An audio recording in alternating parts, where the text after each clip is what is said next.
Hi! Welcome back sa Via Catholica, your Catholic way to God. At nandito na naman tayo para sa panibagong episode tungkol sa kasaysayan ng mga Recoletos dito sa Antipolo.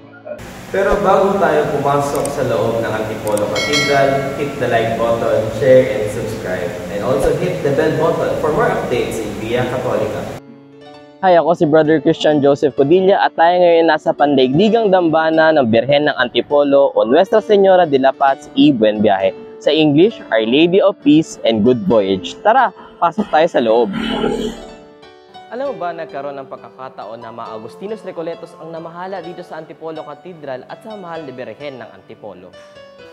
Sa loob ng 35 years, sa mga Recoletos ang nangasiwa dito sa simbahan ng Antipolo mula 1863 hanggang 1898. Sa mga panahon na yon, ang mahal na ina ng Antipolo ay napapaligiran ng kanyang retablo ng mga santong Agustino. Isa sa kilalang Recoletos na pumunta rito sa Antipolo ay si Blessed Vicente Soler. Siya ay biyasa or expert sa paggamit ng wikang Tagalog. Matapos ang kanyang pagsisilbi dito sa Antipolo, siya naman ay pumunta sa Espanya. Pagdating niya sa Espanya, dun siya namatay bilang isang martir sa kamay ng mga komunista.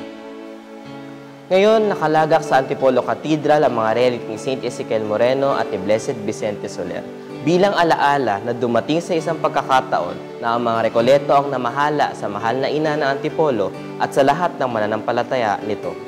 Hanggang ngayon, dala-dala pa rin ng mga Recoleto ang debosyon nila sa mahal na ina ng Antipolo. Kaya ngayon sa Tondo, Manila, ang isang parish ay pinangalan sa kanyang karangalan.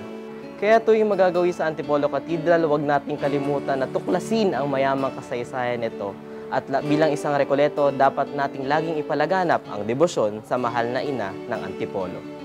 Maraming salamat sa panonood. Muli, huwag nating kalimutang i-like, share, and subscribe, and hit the bell button for more updates about Via Catholica.